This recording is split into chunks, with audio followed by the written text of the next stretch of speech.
ঈশ্বর মঙ্গল কামনা করো পরম ব্রহ্ম মহিমা বলে বলি ভাঙি তত্ত্ব প্রকাশ করো পরম ব্রহ্ম মহিমা বলে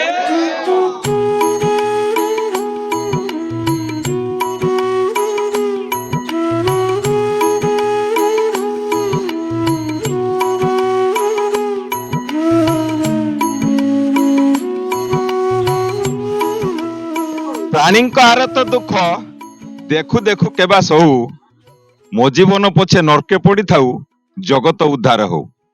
ଦର୍ଶକ ବନ୍ଧୁ, ଇଏ ଶବ୍ଦ ଟିକକ ନିଜ ଜୀବନରେ ଅନେକ ଛାପ ଛାଡେ। ଅଲେଖ ମହିମାଙ୍କର ଇଏ ନିର୍ଦ୍ଦେଶ ଆଉ ଇଏ ବାଣୀ ସଦା ସର୍ବଦା ଜଗତ କଲ୍ୟାଣ ନିମନ୍ତେ। ଆଉ ଆଜି ଏ ଜଗତ କଲ୍ୟାଣ ପାଇଁ ଯୋଉ ବିଶ୍ୱ ଶାନ୍ତି ଯଜ୍ଞ ହଉଛି, ହଜାର ହଜାର ସଂଖ୍ୟାରେ ଦର୍ଶକ ଏବଂ ଭକ୍ତମାନେ ମଥାନତ କରି ଆଶୀର୍ବାଦ ଟିକେ ନଉଛନ୍ତି। ଆମେ ଆଜି ଅଛୁ ଜଗଦଳପୁର ଗ୍ରାମରେ, ଯେଉଁଠି ଏକ ଭାବମୟ ପରିବେଶ। ଆପଣ ଦେଖୁଥିବେ, ପ୍ରସାଦ ଟିକେ ପାଇବାଠୁ ନେଇ ଯଜ୍ଞ କୁଣ୍ଡରେ ଆଳତି ଦେବା ପର୍ଯ୍ୟନ୍ତ। ଆମ ସାଙ୍ଗରେ କିଛି ଏମିତି ବ୍ୟକ୍ତିତ୍ୱଙ୍କୁ ନେଇଛୁ ଯାହାଙ୍କ ପାଇଁ ଏ ପରିବେଶ ଅତି ଆଧ୍ୟାତ୍ମିକତାର ପରିଚୟ ଦେଉଛି। ଆମ ସାଙ୍ଗରେ ବାବା ଅଛନ୍ତି, ଯିଏ ଅଲେଖଙ୍କର ପ୍ରଚାର କରୁଛନ୍ତି। ଦୀର୍ଘ ସମୟ ଧରି ଏ ଆଶ୍ରମ ବା ଏ ମଠରେ ସେ ନିଜର ଯୋଗଦାନ କରୁଛନ୍ତି। ଆଉ କଣ ଅଛି ତାଙ୍କ ମନରେ ଇଚ୍ଛା ପ୍ରତିକ୍ରିୟା ନବା। କାହିଁକି ସେ ଗେରୁଆ ବସ୍ତ୍ର କେବେଠୁ ଆସିଥିଲେ ଆଉ ଆଜି ପର୍ଯ୍ୟନ୍ତ କେମିତି ଚାଲିଛି? ଆପଣଙ୍କୁ ସ୍ୱାଗତ କରୁଛି, ପରିଚୟ ରଖନ୍ତୁ। ମୋ ନାଁ ଲକ୍ଷ୍ମୀଧର ବାବା, ଜୋରନ୍ଧା ଗାଦି। ଆଉ ଆଜିକୁ 5 ବର୍ଷ 7 ବର୍ଷ ହବ ଆମର ଜଗଧରପୁର ଗ୍ରାମର ଅଲେଖ ମହିମା ମଠରେ ମୁଁ ଅଛି। ଜୋରନ୍ଦା ପ୍ରସିଦ୍ଧ ମହିମାଙ୍କ ପାଇଁ, ସେ ଅଲେଖ ମହିମାଙ୍କର ପ୍ରଚାର ପ୍ରସାର ସାରା ଓଡିଶାରେ ଚାଲିଛି। କେମିତି ଇଚ୍ଛା ହେଲା, ଏଠୁ କେମିତି ଆସିଲେ? ଆଉ ଜଗତ ଆମର ଗ୍ରାମର ଲୋକମାନଙ୍କର ଯୋଉ ସ୍ନେହ ଶ୍ରଦ୍ଧା ପାଇଁ ଆଜି ଆମର ଅଲେଖ ମହିମା ଟୁଙ୍ଗି ଗୋଟେ ଜଗଧରପୁର ଗ୍ରାମର ସ୍ଥାପନ ହୋଇଛି।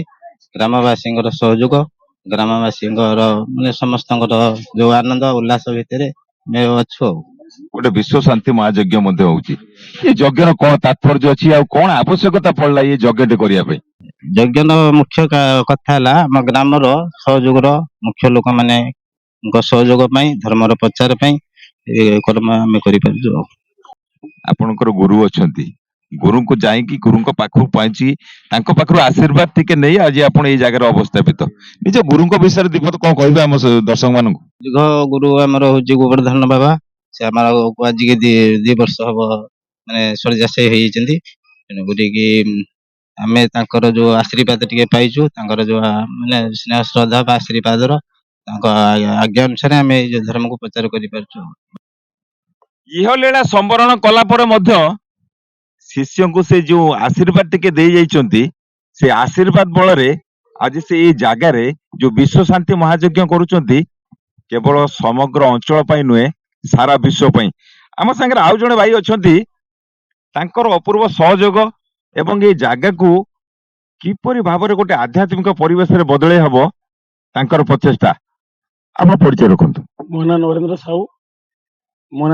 ସାହୁ, ଜଗଦଳପୁର ଅଲେଖ ମଠ ମହିମାର ମୁଁ ଜଣେ ସଦସ୍ୟ। କେମିତି ଆରମ୍ଭ ହେଇଥିଲା ଏଇ ଜାଗା, ଆଜି କେତେ ବାଟରେ ପହଞ୍ଚିଲାଣି? ଏ ତ ମୋ ପିଲାବେଳେ ମାନେ ବାପ ଗୋସାପ କୁହନ୍ତି ଯେ ଏଠି ଗୋଟେ ମଠ ଥିଲା, ଜଣେ ବାବା ହଉଛି ଏଠି ଥିଲେ, ସେଠି ଏଇଠି ସମାଧି ହେଲେ। ହେଲା ପରେ ଏ ଘରଟି ଭାଙ୍ଗି, ଏଇ ମଠ ଏଟାଟି ଭାଙ୍ଗି ଯାଇଥିଲା। ତାପରେ ଆମେ ସେ ବାବାଙ୍କ ସହଯୋଗରେ, ଗ୍ରାମବାସୀଙ୍କ ସହଯୋଗରେ ଏ ମଠଟି ଆରମ୍ଭ କରିଛୁ। ବୋଧେ 5-6 ବର୍ଷ ହବ। ଆଉ ପ୍ରତିବର୍ଷ ଆମେ ଶାନ୍ତି ଯଜ୍ଞ କରୁଛୁ। ପ୍ରାୟ 2-4 ହଜାର ଲୋକ ଖାଉଛନ୍ତି। ଆଉ ବିଭିନ୍ନ ଅତିଥି ମାନଙ୍କୁ ନିମନ୍ତ୍ରଣ କରୁଛୁ। ଆଉ ଚାଲିଛି ମୋଟାମୋଟି ସମସ୍ତଙ୍କ ସହଯୋଗରେ ଚାଲିଛି ମଠଟି। ଆଉ ବର୍ତ୍ତମାନ ସମୟରେ ସାମାଜିକ ସ୍ତରରେ ଯୁବ ସମାଜ ପଥଭ୍ରଷ୍ଟ। ଆପଣ ଦେଖୁଥିବେ, ପ୍ରତ୍ୟେକ ଲୋକ, ବିଶେଷ କରି 15 ବର୍ଷରୁ ଆରମ୍ଭ କରି 25 ବର୍ଷ ପର୍ଯ୍ୟନ୍ତ ସବୁ ଯୁବକ ଯୁବତୀ ଏମାନେ ବର୍ତ୍ତମାନ ମୁଖ୍ୟ ସ୍ରୋତରୁ ଦୂରେଇ ଯାଉଛନ୍ତି। ଏଇ ଯଜ୍ଞ ଆଉ ଏ ଆଧ୍ୟାତ୍ମିକ ପରିବେଶ କେତେ ପ୍ରଭାବ ପକେଇବ ବୋଲି ଭାବୁଛନ୍ତି? ନିଶ୍ଚିତ ପ୍ରଭାବ ପକେଇବ, ଆଉ ଏଠି କିଛି ସନ୍ଦେହ ନାହିଁ। ଯଦି ଆମେ ଆମ ପିଲାମାନଙ୍କୁ ଯେମିତି ଗଢିବା ବା ଆମ ପରିବେଶକୁ ଯେମିତି ତିଆରି କରିବା, ସେମିତି ପିଲାମାନେ ଗଢିବେ ବା ସୃଷ୍ଟି ହେବେ। ଆଉ କଥା ହଉଛି, ଏଠି ଆମର ବେଶୀ ଇଏ ଆୟୋଜନ ନାହିଁ, କେବଳ ଅନ୍ନଦାନଟା ଆମେ କରାହଉଛି, ବେଶୀ ପ୍ରାଧାନ୍ୟ ଦିଆହଉଛି। ଆଉ ବେଶୀ ମାନେ ନିରାଡମ୍ବର ଯୋଉଟା କହନ୍ତି, ସେଇ ହିସାବରେ ଆମେ କରୁଛୁ ଏଠି। ଆଉ ସମସ୍ତଙ୍କ ସହଯୋଗରେ ଆମକୁ ଏଟାକୁ ଇଏ କରୁଛୁ।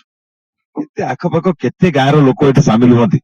ପାଖାପାଖି 4-5 ହଜାର ଲୋକ ଏଠି ସାମିଲ ହୁଅନ୍ତି ପାଖାପାଖି। ଆମେ ମାଇକି ପ୍ରଚାର କରୁ ଆଉ ଆଡଭର୍ଟାଇଜମେଣ୍ଟ କରୁ ଏଇ କରନ୍ତି ଆଉ ପିଲାମାନେ ଲୋକମାନେ ଆସନ୍ତି ଆଉ। ପୀଠ ଟିକେ ଅବହେଳିତ ଭାବରେ ଅଛି। ଆଗାମୀ ଦିନରେ କିଛି ସେମିତି ଅଛି ଯୋଜନା ଏକୁ ଆଉ ଟିକେ ବଢେଇବା ପାଇଁ? ସରକାର ଆମକୁ ଟିକେ ସହଯୋଗ କରନ୍ତେ, ମନମତ ସାରିତୁ ସହଯୋଗ ଟିକେ କରନ୍ତେ, ଆମେ ଟିକେ ଟିକେ ବାବାଙ୍କର ଗୋଟେ ହଉଛି ଭଲ ଘରଟେ ହେଇପାରନ୍ତା, ଯୋଉଟାକୁ ଆଶ୍ରମଟେ ହେଇପାରନ୍ତା। ଏ ଟିଣ ଯୋଉ ଆଶ୍ରମ ଆମେ କରିଛୁ ମାଗି ଯାଉଛି କି ସେଥିରେ ପାଣି ଗଳୁଛି, ବାବା ରାତିରେ ଶୋଇ ପାରୁନାହାନ୍ତି। ବେଳେ ବେଳେ ଆମେ ଆମେ ଆମ ଘର ନେଇ ତାଙ୍କୁ ଆଶ୍ରୟ ଦଉଛୁ। ବଡ ହୀନସ୍ଥାରେ ବାବା ଅଛନ୍ତି ଆଉ ବହୁତ ହୀନସ୍ଥା ଆମେ ହଉଛୁ। ଯଦି ସରକାର ଟିକେ ସହଯୋଗ କରନ୍ତେ, ଟିକେ ଦୃଷ୍ଟି ଦିଅନ୍ତେ, ତାହେଲେ ଏ ପରିବେଶ ବା ଏ ମାହୋଲ ଟା ଟିକେ ଅଲଗା ହୁଅନ୍ତା ଆଉ। ଦର୍ଶକ ବନ୍ଧୁ, ଗୋଟେ ସୁନ୍ଦର ପରିବେଶ ସୃଷ୍ଟି କରିବା ପାଇଁ ଗ୍ରାମବାସୀଙ୍କର ଚିନ୍ତା। ଯୋଉମାନେ ମୁଖ୍ୟ ପୁରୋଧା ହିସାବରେ ଏ କାର୍ଯ୍ୟକ୍ରମକୁ ଆଗକୁ ବଢେଇ ନଉଛନ୍ତି, ଆପଣ ମାନେ ସେମାନଙ୍କର ମଧ୍ୟ ସହଯୋଗ ରଖନ୍ତୁ।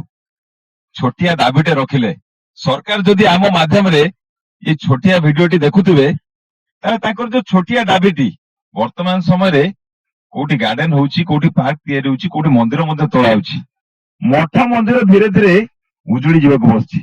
ଆଉ ସେ ଯୋଉ ଯୁବକ ମାନଙ୍କର ପ୍ରଚେଷ୍ଟା ସରକାର ଟିକେ ଧ୍ୟାନ ଦିଅନ୍ତୁ ଆଜ୍ଞା।